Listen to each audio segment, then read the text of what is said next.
I keep seeing all of these influencers do like 5 things to not spend your money on or 5 things to spend your money on. And it's like luxury cars and purses and for the most part. So I figured I would do a 5 things that are worth the money, but like low income single mom edition. So number one, photos of yourself with your kids.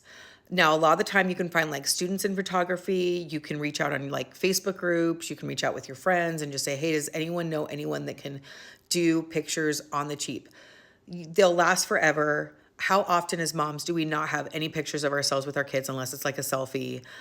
It is worth the money to get professional photos of your kids like as a pack and then you with them and individually. So like ask for all of those. Worth the money on that and you can do it for very cheap. Second thing worth the money is a good pair of dress shoes. I actually thrifted both of mine. They were like brand new. Someone must have just said, these are squeezing my feet and donated them. I have a black pair, which is now cracked on the bottom. So I need to go start looking at the thrift stores for that, and a brown pair. But people notice your shoes. They notice if your shoes have holes in them. They notice if your shoes are dirty. They just do. Third thing is it doesn't really cost any money. Actually, it's free. So this is like a bonus one, is a library card.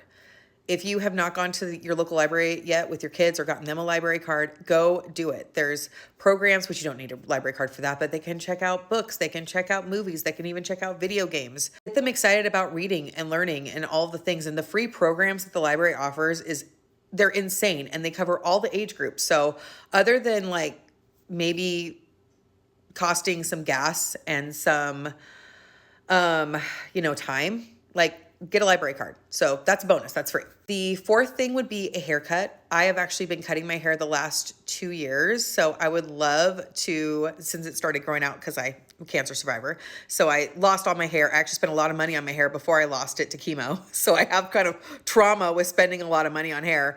But I do need to go and get it like trimmed, like professionally done, even if it's at a beauty school, which costs like 10, $15 plus with a tip. So that's something that I'm going to look forward to because there's just something that feels really good about treating yourself to something amazing, like a haircut or a pedicure or a manicure or one of those. So those I think are worth the money as, a single parent, low income. And then the fifth and final one that I'm going to do for this list is become a tourist in your own town. Take your kids to museums, take your kids to the beach, take your kids just out. And even if you're like, this is so boring, I've been here a million times, or this is so boring, they've been here a million times, they're gonna love it. Like this last week, we became tourists in our own town. I wish I could afford like a hotel to take them to, but that's just not in the budget. But like we did, and I told them like memories of, I said, oh, here's the church that me and your dad got married in. And they're like, really? And I said, oh yeah. And then this is where I went to college and did a bunch of theater stuff. And they're like, really? Just kind of telling them those stories and making it kind of interesting. And then just seeing them ask questions and also me kind of seeing this new place, well, even though it's an old place to me, but it's a new place to them, like through their eyes. It was really cool. So to me, some things cost money on my list, some things don't, or some things you can do for very cheap. But that is my 5 things that are worth the time, the money, all the things for single parent, low income. There you go.